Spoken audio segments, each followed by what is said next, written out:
Background music and ambience brought to you in part by Midnight Syndicate. Music for the imagination and the perfect musical accompaniment for the Dungeons & Dragons role-playing game.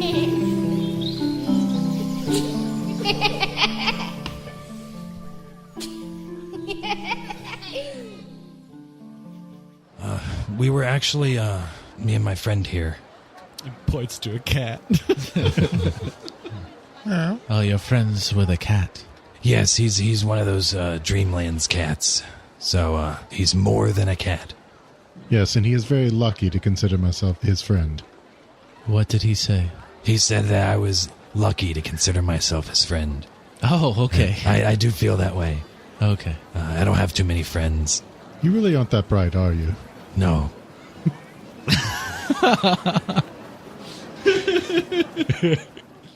Hey, it's me, Adam, the DM over at Microphones and Monsters. You just got done listening to a short clip from our show. Microphones and Monsters is a Cthulhu Mythos 5th edition actual play podcast. We ask you to join us every week, Monday and Friday. You can find us on your favorite podcatcher, Twitter, Facebook, and Instagram. You can find all of our links at microphonesandmonsters.com.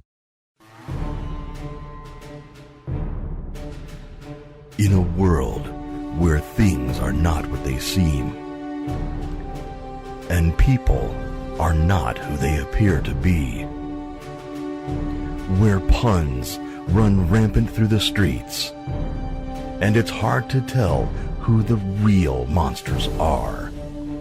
Finally, the culmination of 2 epic campaigns. 3 heroes fighting to keep the world of Euphrae from ripping apart, against 3 villains who conspire to thwart the efforts of Gagme, and where the fate of Tim and Terry hangs in the balance.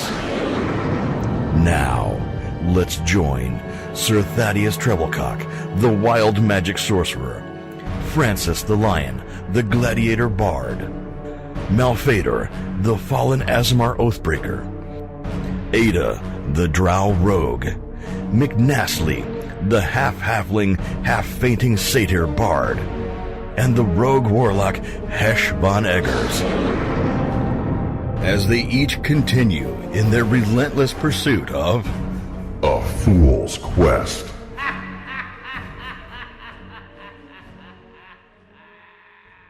So Thadeus and Nastly, you guys call it a night and head back to your bedrooms that you have in the barracks here? Yep. And for healing, everyone gets, let me look at Song of Rest again. Get them playing that. Actions, Song of Rest. Where the fuck is that at? While you're looking for that, Miguel, find a name for the Monsignor. Gorgonzola. Thank you. He was ready. Thank you. Really hated that. Monsignor Gorgonzola. For Song of Rest, there we go. If you or any friendly characters who can hear performance or gain hit points at the end of a short rest by spending 1 or more hit dice, each of those creatures gains an extra 1d8. Cool. Fuck me. Yeah, so you guys get an extra 1d8 of your hit dice back. Because even though that's short rest, we don't do short rests versus long rests. We do... Yeah. The long rest is the short rest version, essentially. So what do we roll? So how many do I roll at this point? Fuck, I'm level 10. You're level 10, so you roll 10d. Maybe that's what you do. Have you just been restoring yourself to full health? Hunter's Mark! I've only ever lost, 10 hit points. So you just assume that you're not gonna... Max. I mean... What I'm hearing here is that I need to target the mage more. Fuck yeah, dude. I'll He's just got the highest stop health. standing in the way of everything trying to eat him. I'm pretty sure, don't you have 95 health? You're the 92. highest. Yeah. You're the new tank. Aren't you the lowest? 81. But what's I'm the lowest. What's your armor class, though? 13? Yeah. Yeah, 13. Mine's 17. Yeah. 22, not that it matters the way he rolls. Yeah, you do get hit a lot. A shocking amount. I roll in front of you guys. No, you don't. He now uses Aaron's dice. You roll in front of him, and I... You're like, I don't trust him. He's like, oh yeah, that'll hit him. I don't trust anyone to my left. It's just not right. Oh, gosh. Okay, so you two go to bed. And... Sorry. Jesus. I know, I've got this frog in my throat. Jesus Christ. Cheese and crackers. Alright, so Malphaedor, you sneak out of... Well, you don't sneak, but you leave quietly out of the Gagme barracks. Yeah, I turn the cloak inside out and make my way out there by horseback. Okay. That should be a name of a pizza place. Cheesus Crust. Jesus Crust. I mean, it probably is, to be fair. Sorry, go ahead. I'm still trying to find my hit dice. Oh my Jeez. God. And the crust has got little holes in it. It's holy. Like the pizzas come in the shape of a cross. I don't know about that last one. It gets 3 toppings, the Holy Trinity. Yeah. There, it's fucking D8. Jesus. All of this time for William to find his hit dice. No, literally. So D&D Beyond just says hit points, and then it says PHB page 52. Instead of saying it for me, I have to click on the fucking link. I didn't know that. I was like, it's super helpful. Go get my handbook, I guess. Did D&D Beyond just tell me to go fuck myself? Like, I had no clue what it was. Malphaedor, you make it horseback. It only takes about 10 minutes to get out to the river to your fishing spot. Tie off the horse, dismount, and just wait at the water's edge. You use an actual horse instead of summoning your... Oh yeah, I forgot about that. Yeah, I use an actual horse. Okay. Ravengriff would attract way too much attention. Yeah. And I'm trying to be a little discreet. I'm just saying Ravengriff is going to smell that other horse on you and be my bitch, very and he'll jealous. do whatever I fuck I tell him to. Okay, so you get to the river and the Monsignor Gargonzola is there waiting for you. So, dismount and approach. Bring the hood down, the cloak. Monsignor Gorgonzola. It's been a while. Malphaedor, it is a pleasure to see you, my son. What can I do for you? I wanted to speak of some pressing matters. As you know, I'm not the same person that we used to fish with you at this spot. Things have changed. Things have progressed. But I know you are familiar with my history, and that there was always that potential there. What do you ask from me, my son? I have concerns of where this path leads, and if it is inevitable,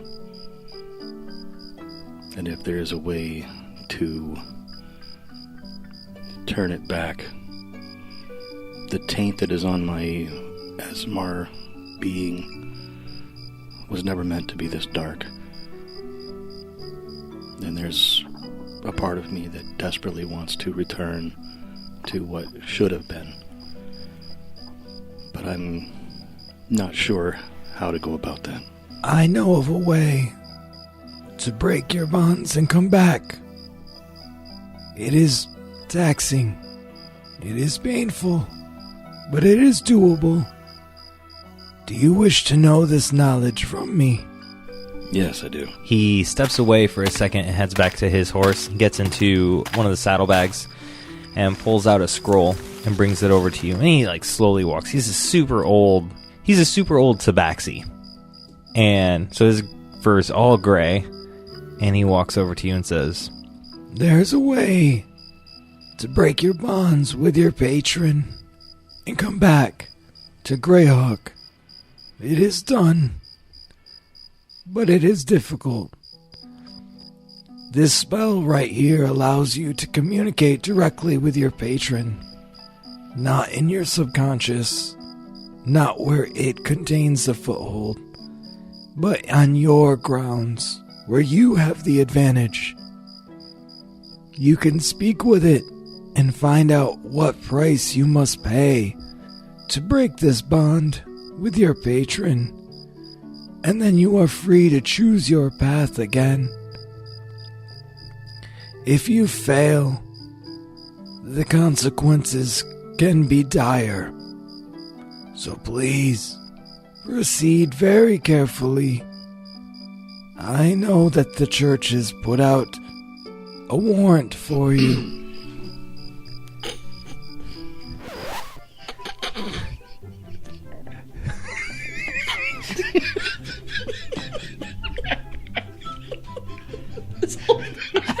This whole time I've been Googling who the fuck that reminded me of.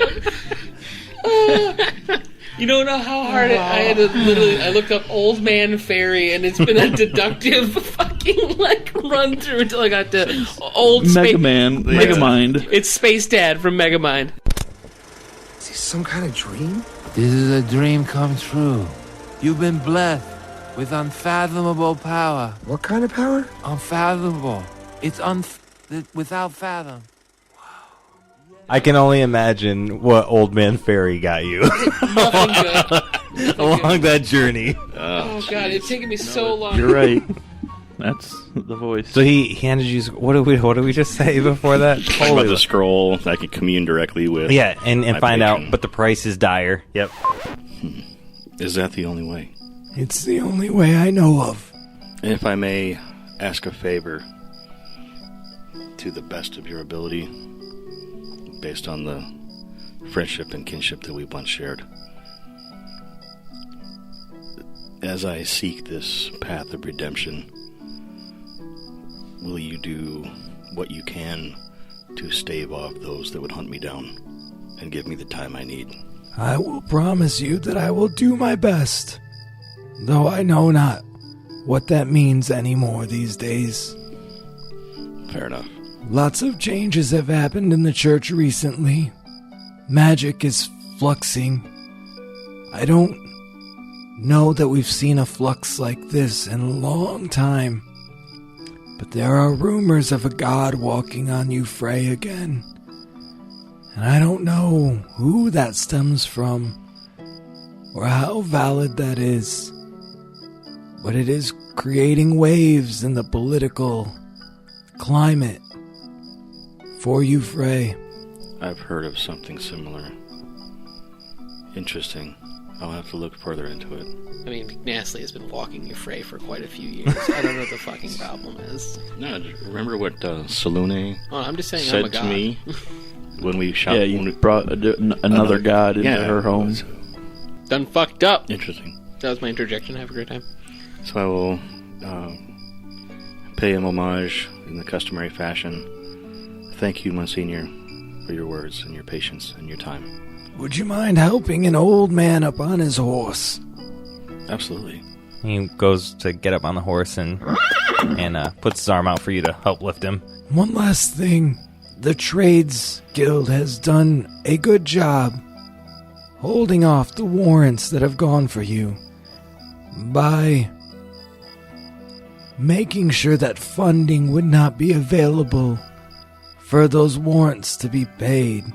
But it looks as if the church has been accumulating a fund for a warrant on its own without the Trades Guild. 72 hours, a contract will be put on you. I understand. I would recommend not being in a major city when the 72 hours hits. Okay. Be well, and may Greyhawk be with you. And with you. And he turns his horse and clops away. Okay.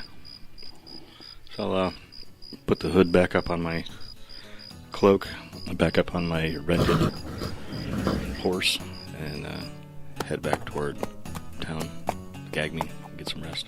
Okay. So you get back to Gagme, you crash, you call it a night.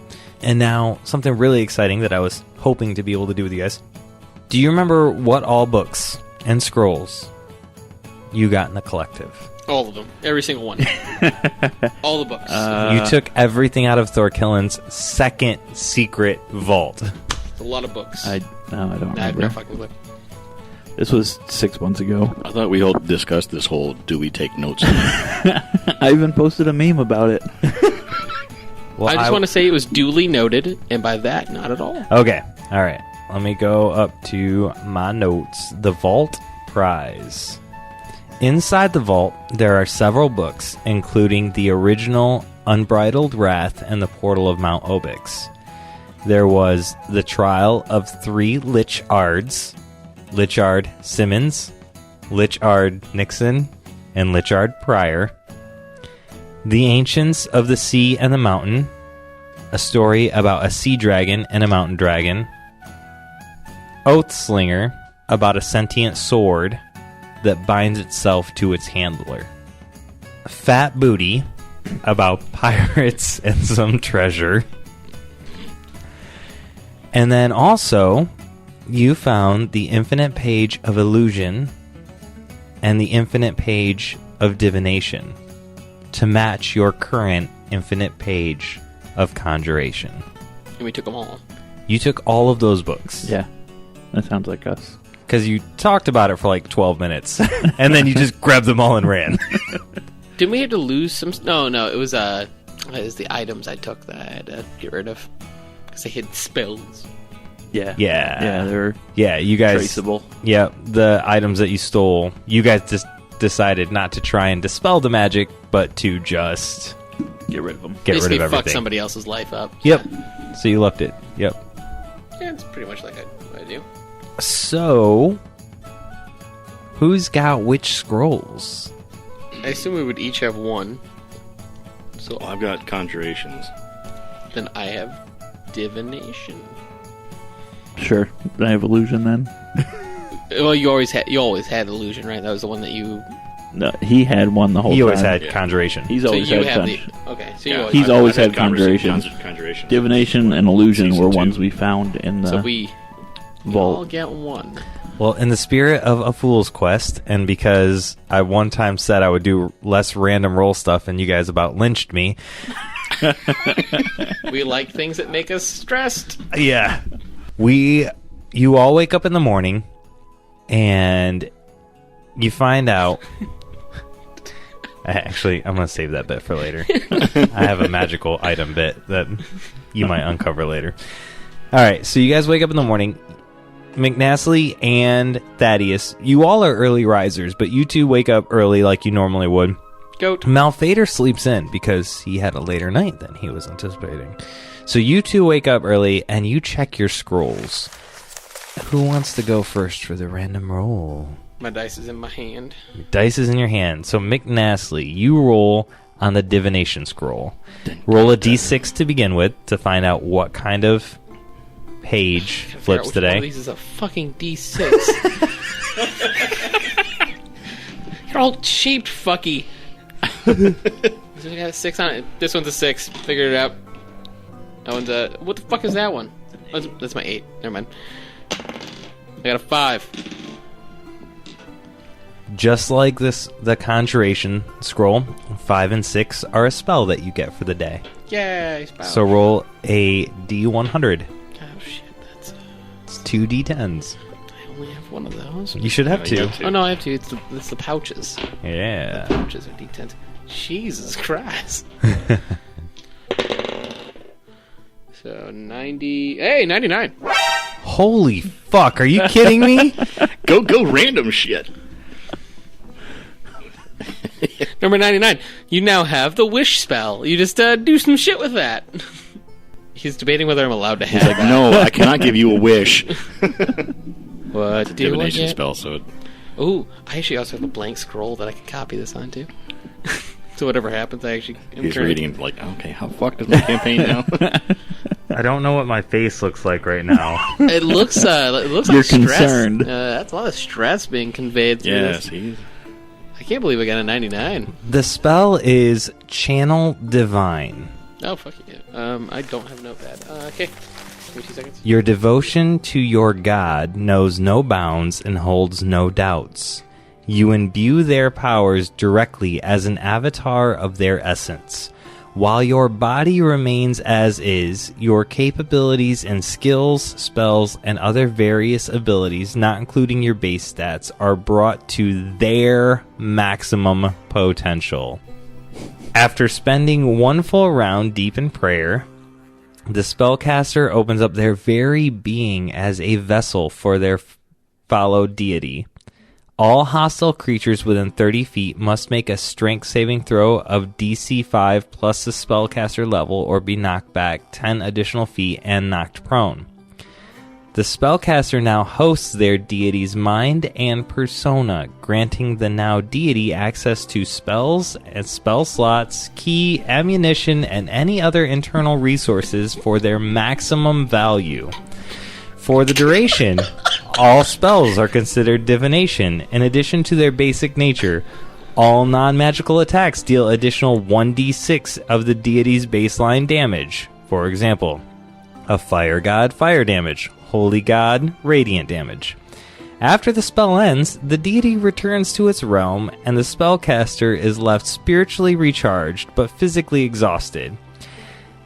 Player character suffers 1 point of exhaustion for 10 minutes for using the channel divine. So yeah, essentially... You become a god. You become a god. Up to 30 minutes. So I can get it to 3... Yeah. 3 exhaustion levels. Which 3 ranks of exhaustion. The dark duration. First rank is disadvantage in all checks. Second rank is... I forgot what second rank is. So, for clarification, for when I do eventually use this... Well, you only have the spell for a day. But I have a blank scroll. Oh, yeah. How did you get a blank scroll? It was one of the ones I stole from that shop, I'm pretty sure. Oh. I think I have one left out of the ones we got. Is yours a permanent scroll, though?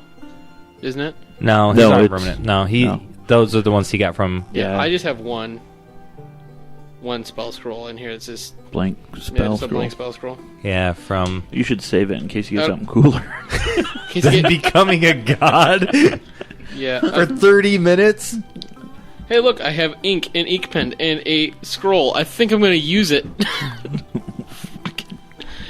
Wow. Like I said, for clarification, my god is Dionysus. So which is one of the most powerful gods due to his how large his domain is. I haven't rolled up god stats, so I'm gonna have to do some googling and some. Dionysus he's a huge seer. He's a giant domain. Yeah, I mean, so you invoke your god and you just want to party? No, Dionysus, his power is depending on which mythology you look at, but he's fucking intense. I'm gonna have to do some googling for this, but good goddamn, can we? Ooh, this is gonna be a great. Your random roll tables have been fucking insane. You stole that sword. What was the sword that you stole that can insta kill somebody with 6 charges? Oh yeah, my scimitar. If they have less than 100 hit points, they have to 9 life pass scimitar. a save. And the save is intense. So I get my 9 life scimitar. I get a +2 bonus to attack and damage rolls, which is cool. Whatever. But the sword has 1d8 plus 1 charges. I currently have 6 left. If you score a critical hit against a creature with fewer than 100 hit points, it must succeed a DC 15 con save or be instantly slain. As the sword tears its life force from its body. Construct or an undead. That sounds painful. The sword loses 1 charge if the creature is slain. When the sword has no charges remaining, it loses this property. So yeah, you have 6 charges of that. Yeah, so I could theoretically just kill 6 things. It's fucked up. Yeah, on a crit. Yeah. Well, it only activates on a crit. Yeah. I don't choose when it activates. It activates Right. every time I critical. Right. Well, potentially activates. If they're 100. Only if they fail the save does the charge get expended. Yeah. Yeah, if they fail to save the charge. Then I actually have... If they have 101 hit points and you crit, nothing happens, but I think you'd still lose a charge. No, it's only if it only activates at 99 hit points. So You would spend the charge when it actually slays the creature. Yeah. Oh, okay. It says that. Yeah. So I get to kill 6 things whenever I want to. It'd be great. As long as the conditions fall. Yeah. So I can just murk anything, including a god, should it have to happen. Or I can just... If we get it below 100 hit points, which I don't know how we would get a god to below 100 hit points. If I become a god, that's pretty easy game. Yeah. Anything outside of the reach of your blade, we could use my blade. Stab, stab, stab, stab. Well, welcome to season 4. Nastly is now a god. Only for 30 minutes. You cool your... Well, an hour if you use it once today and once off the scroll. Yeah. Back to back. I don't care if I die! All right, Yeah, so 6 levels of exhaustion is death. So, all right, so that's what we just did. Thaddeus, what's Thaddeus. on your scroll? Nothing as cool as that, I'm sure. So it's a D6 first? Yep, D6 first. If you roll a 100, this is going to be just a fucking time. I rolled a 1. Oh, shit. Is that a good thing? No. Oh. It's... So... And then a D100? Nope, because it's not a spell. Oh. So... Does my it. page break? Does it disintegrate? It doesn't disintegrate, but a 1 is a fail. So, what is something that Thadeus is afraid of? Oh, God, I don't know. Parkour? Slippery floors? Alright, so... I don't know. I haven't thought about what he would be afraid of. You wake up in the morning... Does he have an XY? And you look across the floor, and on there is a yellow V upside down that says wet floor. And you go to put your feet out of bed to stand up, and the ground feels wet below your feet. Okay. And everywhere you walk today, the floors are slippery. It's just a mild inconvenience at all times. So now, since this is an illusion, it's just him thinking that everything is slippery. Yeah, everything is slippery just so to he's him. basically just going to be running around like Ministry of Silly Walks. Yes. Yeah, he's like sliding his feet in slippers. Going very slow, leaning heavily on my staff. Never actually picking my feet up off the ground. Purposely planting each step. This is fun. How did you two come up with completely opposite? McNastly becomes a god. And you're I on think I'm slippery going to floor. slip and fall, break a hip. Okay, so I was going to say you guys wake up and you get down and everything super early before Malphaedor, but it turns out Takes me McNastly an hour to sits, get downstairs. Yeah, McNastly sits there and scrolls out his spell, and it takes him an hour. And Thaddeus, it takes you an hour to get downstairs because the stairs are all wet and slippery. So by the time you guys actually get down to the cafeteria, Malphaedor, you're awake. And what is your scroll? I gotta Oh, make God. sure to put that in Okay. my fucking inventory, too. D6 roll. That's a 3. A 3 is details on an elemental or a fiend. High or low to find out if it is an elemental or a fiend. Odds are high, evens are low. That is a odd. An odd. So it is a fiend. Ooh. So... I wondered if I held that scroll and concentrated hard on a particular fiend, if it would give me information on that fiend. yeah, let's do it. Go ahead and make a roll. Do you want a percentage, a D20? Let's do either a history or a religion check, whichever one is better for you. Both about the same. All right, we're going to do, to focus on it, a DC 15. Oh, 12. A 12? Yeah.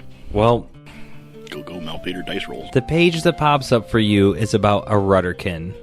A Rudderkin is a breed of warped demon. They roam the abyss in mobs that constantly search for intruders around the abyss, and they try to devour them. They are essentially abyssal defenders. Creatures bitten by the Rudderkins are exposed to a terrible disease that infects them with the corrupting influence of the abyss. Victims that succumb to the disease experience tremendous pain as their bodies become disfigured, flesh twisting around the bones until they transform and join the mass of abyssal wretches that follow in the wake of the Rudderkin mob that laid them low. Spiffy. So if you ever come across one, you will know everything about it.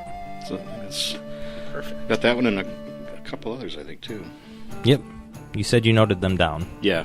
Okay. I'll go through my notes. All right. Well, that was an emotional roller coaster. You guys all meet in the cafeteria. Kistra's not there. Mariana's not there. What was the halfling's name? Short legs, the bitch. Lactose, the halfling chef. Yep. Hate it. Mm-hmm. Every time. Mm-hmm. He's not there either. So I'm going to First of all, get me a breakfast of a turtle delicacy that they've been working on. Minus the breakfast pizza. Pizza. Pizza. Yeah. The gag me version, not the turtle version. Right. So no insects and with ham. And pineapple. Ugh. Rather have insects. Let's fight about this. I mean, we've derailed for less. So. Yeah. All right. So you get a breakfast pizza, and it comes with a brew because that's what the rules are. All pizzas come with brews. Hell yeah! Beer and pizza. Yeah. Breakfast champions. Yep, and they do bring you some orange juice as well because with the pineapple. Fuck them. I mean, it's cruel and unusual. That's what you get for putting pineapple on a pizza. All right, so what do you guys do? Feverishly Google Dionysus CR. After I copy down my God scroll, I'm going to come down to the dining room as well for lunch. You walk right past Thadeus, who is like slowly sliding his feet. You just clop right by him. Can we just go back to bed and start over tomorrow? I will definitely acknowledge Thadeus in mostly like a passing confusion. Just gonna look at him and like, what the fuck? No, watch your step. The floor is slippery. Malphaedor is just slowly eating his pizza, like with this giant shit-eating grin on his face, watching this whole thing unfold in front of him. I don't know how you beat them both downstairs. I mean, I do know how, but it doesn't make sense in the grand scheme of things. Yeah. All right. But yeah, after passing old man wet slippers there, I'm gonna get to work. I'm gonna go downstairs. I'm gonna order a beer and a pizza as well. Though I want nothing to do with the pineapple. I'm gonna go. Should do an audible illusion of squishy sounds when he's. Oh yeah, it's part of the illusion. Every time he takes a step, it's like. Oh, wait till he goes to the bathroom and he's got to like sit on the toilet with water squishing under his feet, in between his toes. Why would I take my shoes off to go to the bathroom? I mean, you just feel it. It's not an option. It's a thing you do now. Your shoes are super wet. God, it's just so unpleasant. Hey, thanks for listening so far. This portion of A Fool's Quest is brought to you in part by Nana's Bananas Soap. Nana Banana Soap is handcrafted by the sweetest Nana ever in a small countryside village. Not only will you love the smell, your man will go bananas for it. All natural ingredients. Use code NANASBANANAS for 15% off your order. It's a steal. Aren't random roll tables the absolute best thing ever? Hey everybody, it's Nico. Welcome to this week's mid-roll announcement. And I just wanted to say thank you to everyone who continues to listen. We continue to grow as a podcast every month. Our numbers get better for listens, which means you, the listeners, are sharing our show. Just a few quick updates for you in here today. If you haven't checked out Ethereal Embrace, it's our side podcast. It is different people, different fools, not quite comedy, a little bit more murder mystery. Definitely should check it out, but it does tie back into the A Fool's Quest main campaign storyline. So make sure you check that out and figure out exactly how it comes together. Also, we are having a contest for our listeners for Ethereal Embrace. If you can guess the mystery of Eterno by September 30th and submit it to us, you could win a little prize package from the show, which will have a t-shirt, a coffee mug, and a cool I Solved This Mystery sticker. So make sure to check out etherealembracepodcast.com for the rules on the contest and listen to the show because it's great. Also wanted to give a big shout out to one of our Patreon members. Again, we did launch a Patreon. It's got a bunch of content and stuff like that, additional stuff for people who want to support the show. We're super appreciative for everyone that does. And today we want to give a special shout out to Mr. Mead, who is absolutely fantastic, one of my favorite people to talk to on our Discord. And if you would like to meet Mr. Mead, you could swing on over to our Discord and say hello to him and the rest of the patrons that have joined up. It's a great bunch of people that all love the show and all love D&D, so highly recommend it, and come check it out. All right, that pretty much wraps up what I've got. Remember to check out the website for everything else. You know, we've got swag, we've got lore on there, pictures, art, all sorts of stuff. So make sure you check out afoolsquest.com or etherealembracepodcast.com. They take you to the same place. And make sure to leave us a 5-star review if you get a chance to say how awesome we're doing. Or you can say whatever you want in the review. But, 5 stars would be cool. Cool. All right. Back to the villains.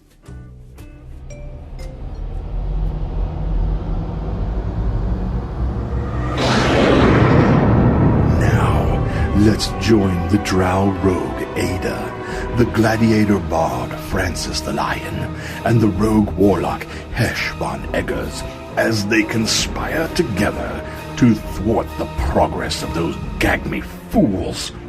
Beware. There be villains here. So you guys were in the captain's quarters, and you heard something outside say, "Hush, bitch slap that hoe." And then you heard a whoosh. And what do you do? Alright, I am in the cabin, correct? Or I believe I was... We're all three of you are in the captain's quarters because you made the captain sleep down in pod 6. Yeah, I was just relaxing, leaning on the desk. I don't even remember what I was doing. Hesh, I don't suppose you just bitch slapped a hoe out there. Not that I'm aware. How's baby Carlos? He's doing just fine. Okay, so that Should we take a peek? Is it the baby to make sure you're not abusing him? Is it like Misty? Musty? It was. Foggy? It was. There was like the ghost, fog. Ghostly fog. Yeah, I was just curious. Francis the Lion, that is. Do you have anything for the wind? Do you maybe have something in your little blow bag there to maybe make it a bit gusty? No. That makes 2 of us. Alright, yeah, I'll peek out. And I'll open the door to look out. Now, you're just standard Hesh right now, so your gazer is just a standard gazer, right? Yeah. Okay, cool. So you peek open the door and go ahead and give me an investigation check. 19. That's good. That does it. Okay. So you look out, and there is still fog everywhere that is really encompassed the entire ship, right? So it's like dark outside, and this fog has come, and just the entire ship is dark with this fog.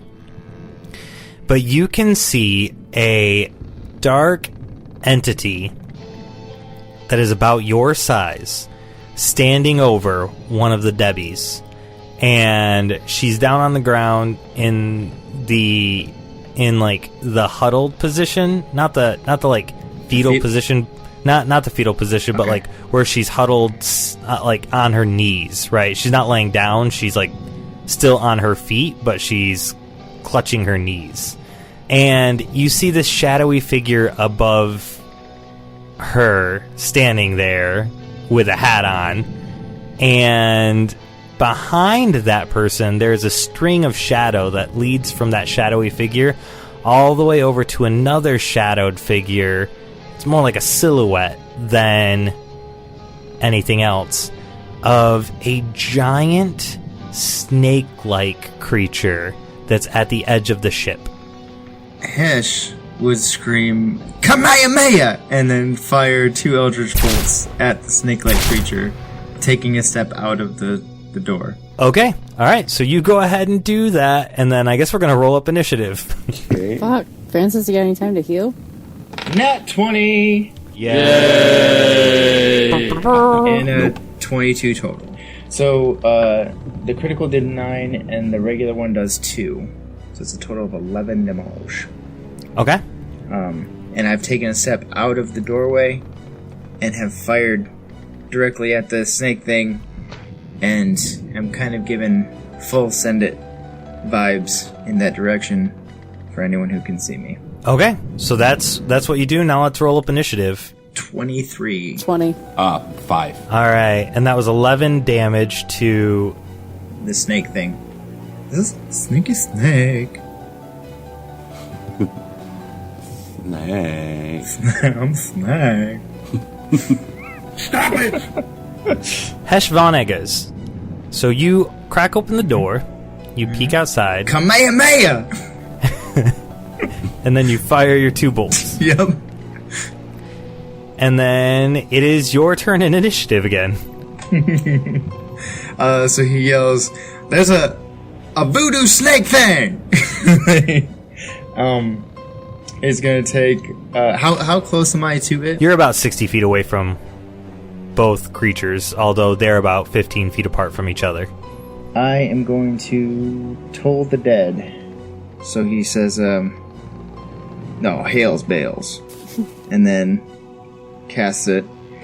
Which one do you cast it at? Snake. The sneaky snake. Wisdom? Yeah, 17. Got an 18. That bastard. Alright, yeah, so it, is good. I say, Nothing shit! happens? Yeah. It just makes a loud dong noise? No. So he says, well, hails bells, and he casts it, and then where he's waiting for the big thing to happen, it just goes, and nothing happens. And then he goes, well, shit! It's like a jiggly little cat toy. It's like, your gazer's all, Daddy, no! I hate it. Gee whiz. Aw. You'll get him next time. I'm proud of you, Dad. Alright, it is Ayda's turn. Alright, so I've never cast a spell, so I'm going to try to do that right now. Wait, what? I want to cast Fear on just the shadow one that looks like Hesh. Okay, alright. So this is cause fear, and it's going to have to make a save. So let's do that first, and then we can go through what it's like for Ayda to cast her first spell ever.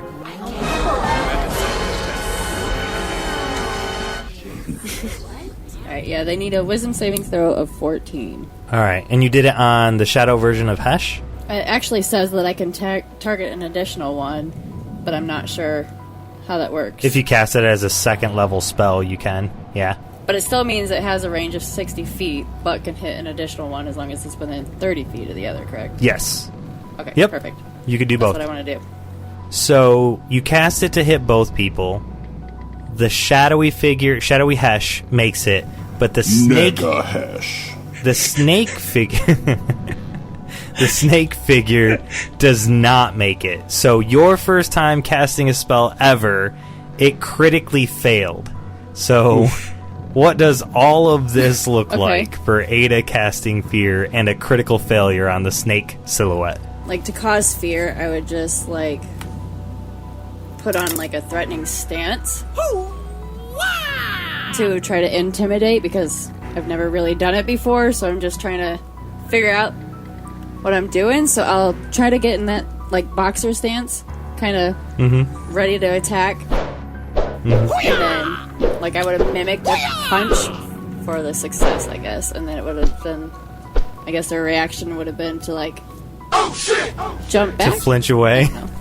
Like you're gonna pretend punch somebody in real life, but they're afraid, so they flinch back and they're frightened. The bully punch. The bully punch. Yeah, so that would be like... You can fly! It's like a frightened embarrassment kind of thing, so... You do that from 60 feet away from this thing. Yes! She holds it down and spits I'm in his very mouth. scared. We don't shame here. You're like, you flinched. 2 for flinching. Nerd. I'm gonna be like, sorry. Sorry. That's funny. Sorry, I'm not sorry. It's like a post-it notes. Can we get post-it notes for her? And she just like peels them off and slaps them on their forehead when they're dead.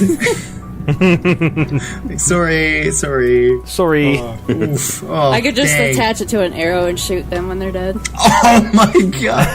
Who fucks them? Alright. That's a good So idea, a frightened creature has disadvantage on ability checks and attack rolls while the source of its fear is within line of sight, and they cannot willingly move closer to the source of fear. Nice. Well, that one's staying back there, guys. And the important thing is they have disadvantage. Right. Yep.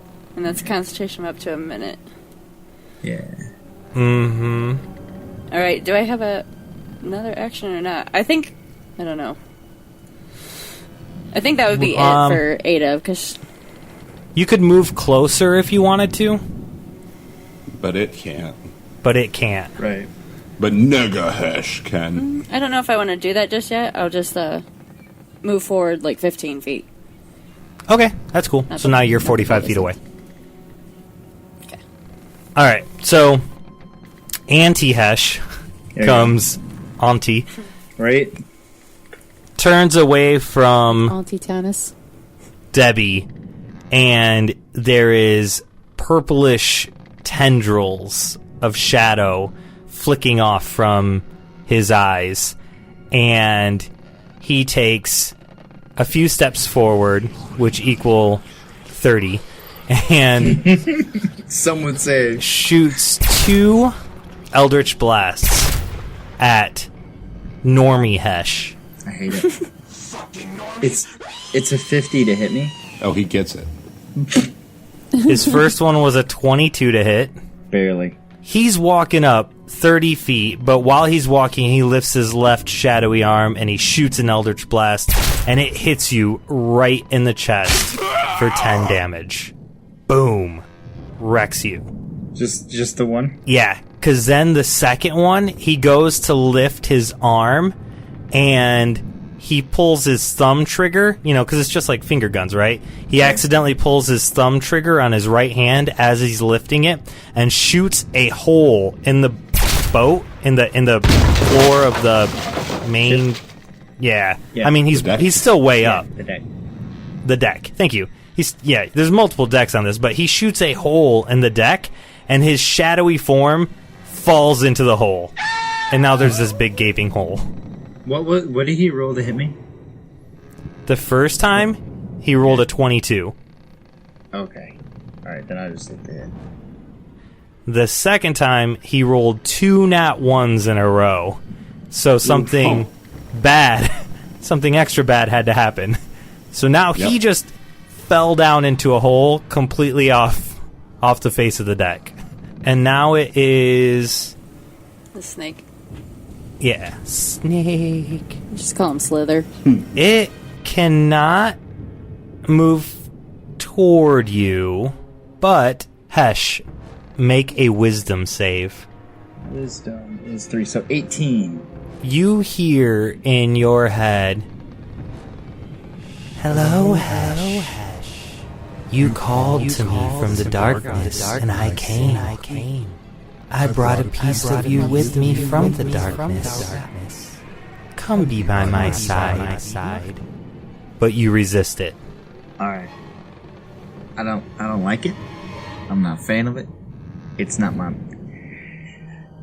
Is it my turn? Because I would like to kill stuff. Nope, it is actually Francis the Lion's turn. I don't like the creepy darkness stuff. Okay, I'm going to cast Cure Wounds on myself at... I think I'm going to do it at 4th level. So I'm pretty bad off, really. No. 30. So I'm not bad off anymore. And then I am going to give Hesh an inspiration die, which is a D8. So your little finger guns there seem to help out last time. Do that again. And pat him on the back, and then pull my whip in and move forwards up. Ayda, you moved out there, right? I moved out about 15 feet, yeah. Yeah, I'm just going to move up next to Ayda. So one's within 15 feet of us sitting there, but the other one's still 45 feet? No. The one that got within 15 feet of you blew a hole in the deck and then fell through the floor. Oh, okay. So the other one is 45 feet away from you and Francis and 60 feet away from Hesh. The inspiration die can be added to attack rolls or to your armor class if you are attacked, as well as skills saves. I'm about this. I like this. Oh my this, god. It pleases me. Thank you. And it's Hesh's turn. Here we go. Alright, so, for, casting a spell and then the bonus action spell, I believe, if I'm not mistaken, you can do a spell and then if you do a bonus action, it has to be a cantrip and it has to be an attack spell. Correct. Okay. So although I let you do any cantrip for a bonus action if you've got... Okay. Either way, both of these are going to be cantrips. So I'm going to do Toll the Dead and then Eldritch Blast. Okay. So Toll the Dead, I need a wisdom save from him, or from Slithery. Slither. At disadvantage. Nice. 17 is what they need to beat. Alright, so the first one beat it, but disadvantage gives it a 7, so it doesn't beat it. Nice. So that's 12 plus 6 was 18.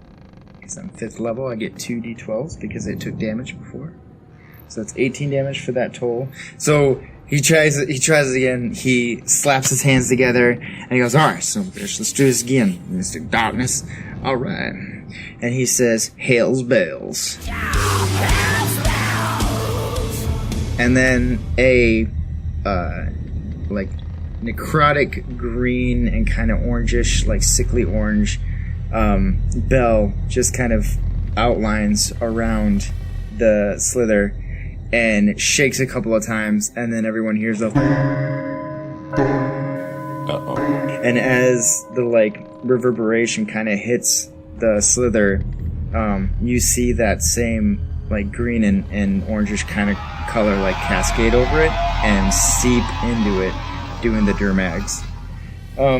Then Eldritch Blast, which I shall shoot it. 22 total. Bell and Eldritch Blast. So I'm gonna stay where I'm at. And he says, "The damn darkness trying to get me. Not today, Satan." You did it, Daddy. I'm happy with you. You're so brave. I have such a love-hate relationship with whatever was going on. That's my turn. It is Ayda's turn. I will move forward like 10 feet, and then I want to cast Blade Ward. Okay. So I draw the sigil in the air, sigil of warning in the air, and I will have resistance against bludgeoning, piercing, and slashing damage dealt by weapon attack. So just trying things out here. Yeah, no, that's brilliant. And you're standing over the hole, like where you can see in the hole now, where the one shadowy thing fell down. Yeah. Okay.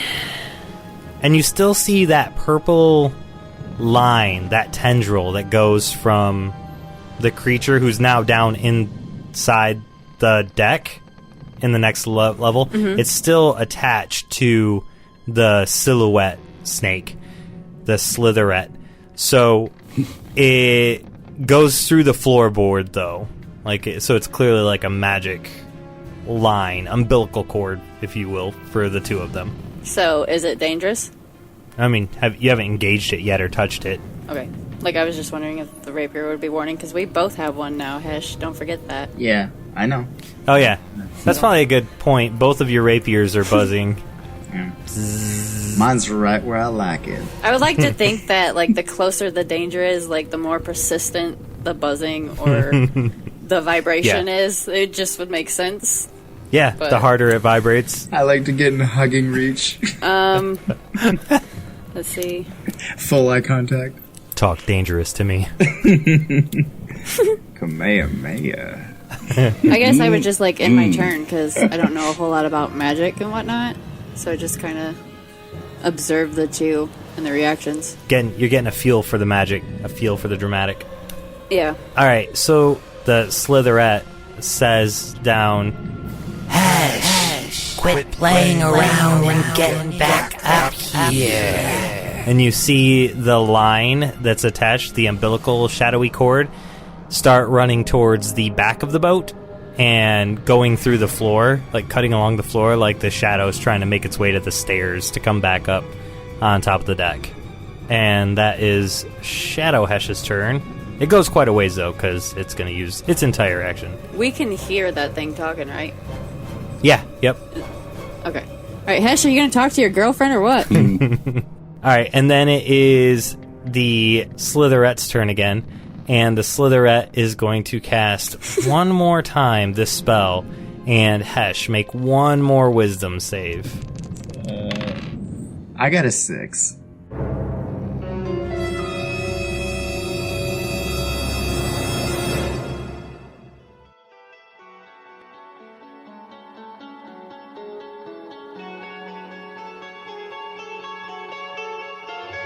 This concludes this episode of A Fool's Quest.